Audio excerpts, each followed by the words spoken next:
l'évolution de la gestion de la chose publique ici chez nous en province. Et aujourd'hui, avec vous, nous voulions passer en revue de manière succincte sur la situation politique en province. Depuis l'élection des gouverneurs, il y a eu chamboulement dans l'ordre qui était déjà établi depuis un certain temps. Et quelle lecture faites-vous par rapport à cette élection d'une dame? D'abord, ça c'est une première en province, d'avoir une dame à la tête de la province, et aussi le retour de l'ancienne équipe, comme les gens le disent, du FCC à l'Assemblée provinciale. Merci, monsieur le journaliste. Effectivement, il y a une dame aujourd'hui à la tête de la province. C'est vraiment une bonne chose parce que nous avons connu des gouverneurs successivement, notamment son Excellence Kitangala et deuxièmement son Excellence Zoé. Et aujourd'hui, nous avons Madame Géline Ngungwa, que je félicite en passant. Je sais qu'il y a beaucoup qui ont prédit le chaos dans cette province parce qu'ils ont trouvé que les députés n'ont pas satisfait à leurs attentes. Ceux qui mettaient la confiance sur son Excellence Zoé, ils ont vu que la province n'allait plus continuer à bien fonctionner. La province, ce sont les filles et fils de Tanganyika qui la dirigent. Et bien évidemment, il n'y a pas de personne providentielle. Chacun fait sa part. Le destin a voulu à ce que Mme Géline Ngungwa se retrouve aujourd'hui à la tête de la province. Les péripéties qui ont conduit à son élection ont commencé le lendemain de la déchéance de son Excellence Zoé Kabila, là où nous avions deux blocs. Il y avait d'un côté le bloc de 13 députés. Là, nous sommes en mars, fin mars, début avril 2021. Et de l'autre côté, il y avait un autre groupe de 12 députés. Et nous avions dit à son temps qu'une telle majorité n'est pas solide. Quand vous avez une majorité de 13 députés, ce n'est pas évident que cette majorité puisse résister et continuer à gérer la province. Voilà pourquoi les choses évoluent dans le sens que vous avez vu, jusqu'à ce qu'on a élu Mme Géline Ngungwa. À la question de savoir que c'est le retour de ce que tout le monde dit, que c'est le retour du FCC, ça je l'ai dit à plusieurs reprises, qu'aujourd'hui nous ne devons plus voir les choses dans ce sens-là. Lorsque l'Union sacrée est créée, vous allez vous souvenir l'honorable Mbosso, ou à tout le moins l'Assemblée nationale avait posé une question à la Cour constitutionnelle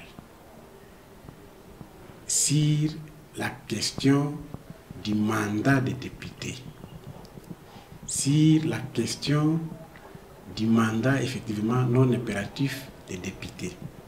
Et la Cour a statué et a pondu un arrêt, et dans cet arrêt, il est clairement mentionné que le mandat d'un député est non impératif. Cela veut dire que les députés ne peuvent plus recevoir un dictat de qui que ce soit. Ce ne sera ni son parti politique, ni son regroupement politique qui va lui faire un dictat pour aller à gauche ou à droite. Mais par contre, le député, il est mis devant sa conscience, il est mis devant la loi et il est mis devant les peuples ou la population qui l'ont élu. Monsieur Signé, à ce stade, pour ne pas vous prendre un peu plus de temps, et je voudrais juste que vous, de manière succincte, que vous répondiez à cette interrogation qui émane aussi des nombreux Tanganyikais qui veulent bien comprendre cette situation. À vous entendre, personne ne doit recevoir des injonctions de la part de leur hiérarchie en termes politiques. Mais quel est ce mécanisme? On savait que le FCC était un bloc très soudé autour qui est resté fidèle, comme tout le monde le disait, autour de Zoé Kabila et aux idéaux du FCC. Mais aujourd'hui, ce changement de cap, et si je vous entends très bien, vous dites qu'il y a une décision de la loi qui stipule que personne ne devrait plus dépendre de son appartenance aux politiques. Mais pensez-vous vraiment que c'est dans cette dynamique que l'on pourrait trouver ce changement du FCC ou encore le FCC est victime d'une stratagème de l'Union sacrée? Oui, c'est ça que je voulais vous faire comprendre. Vous m'avez interrompu. Si je me rappelais de cet arrêt, c'était justement pour vous faire comprendre qu'un député national ou provincial ne peut pas recevoir un dictat. Mais il est de la famille X ou Y. Ça, c'est clair. Il est de l'Union sacrée, ou il est de FCC, il est du CACH, il est de la MOUCA. Ça, c'est sa famille politique. Mais l'arrêt a interdit les dictats. Parce que quand vous parlez que les FCC rentrent, c'est pour ça que ce n'est pas ça qui a milité à l'élection de Mme Julie Ngongo. C'est là où je voulais vous amener. Ou ce n'est pas les FCC qui rentrent pour gérer la province. C'est le mandat qui n'est plus impératif, les députés est mis devant sa conscience. C'est comme ça que les députés que vous qualifiez du FCC ou de l'Union sacrée, ils peuvent choisir un gouverneur pourvu qu'il puisse écouter d'abord son discours de campagne et ensuite voir si celui qui est devant eux, voir si le candidat a des compétences pour développer la province. Donc, le choix est laissé aux seuls députés d'opérer afin qu'ils puissent espérer un développement dans le Tanganyika. Maintenant, les députés qui ont choisi de voter Mme Julie Ngongo, ils ont estimé que parmi les 7 candidats qu'on avait, c'est elle qui répondait mieux à leurs attentes. À ce moment-là, on ne peut pas parler de l'Union sacrée ou des FCC. Comme vous voulez qu'on parle de l'Union sacrée ou du FCC, il y a des députés de l'Union sacrée dans ceux qui ont élu Mme Julie Ngongo. Je vais vous parler de l'honorable Koya Mawazo, qui est de l'INAFEC. Qui est plus Union sacrée que l'INAFEC? Je vais vous parler de l'honorable Kibombo Vincent, qui est de l'AFDC de Bahati Lukwebo. Qui peut être plus Union sacrée que Bahati Lukwebo? Je vous parle également de l'honorable Niembo Kalombola Jampi, qui est de Congo Espoir, dont le président c'est José Mpanda, l'actuel ministre des Recherches scientifiques. Qui est plus Union sacrée que José Mpanda? Le même Congo Espoir, c'est un parti qui est dans le regroupement ADRP. Comme les autres disent que ADRP n'est pas de l'Union sacrée, c'est faux. ADRP, c'est un regroupement qui est à l'Union sacrée parce que son chef, c'est l'honorable Rubota Masumbuko François, qui est l'actuel ministre du Développement rural. Donc, nous avons aussi l'honorable Asrid, qui est de Ensemble. Ensemble est dans l'Union sacrée. Voilà autant de députés qui sont de l'Union sacrée. Et c'est là, pour cela, on n'en parle pas, mais on veut toujours jeter de l'anathème sur les FCC. C'est comme ça que je vous ai dit. Aujourd'hui, ce n'est plus question du FCC ou de l'Union sacrée. Aujourd'hui, nous voyons le développement du Tanganyika. Si vous voulez le député de l'Union sacrée, il y en a. Il s'agit de la gestion de la chose publique et on sait l'impact des acteurs politiques et des partis politiques en République démocratique du Congo en ce qui concerne la gestion de la chose publique. On sait que les partis pèsent toujours. Aujourd'hui, comme vous l'avez étalé devant notre micro, qu'il y a plusieurs tendances au sein de ceux qui ont voté pour Madame Joly. Et on sait aussi que la majorité de ceux qui sont aux affaires aujourd'hui, même à l'Assemblée provinciale, sont ceux-là qui étaient et qui constituaient le bloc derrière Zoé Kabila. Et aujourd'hui, avec cette nouvelle donne politique, pensez-vous vraiment que le bloc-là est affaibli et que désormais on doit voir les choses autrement? Oui, je sais que vous voulez parler de ce qui est arrivé aujourd'hui à l'Assemblée provinciale.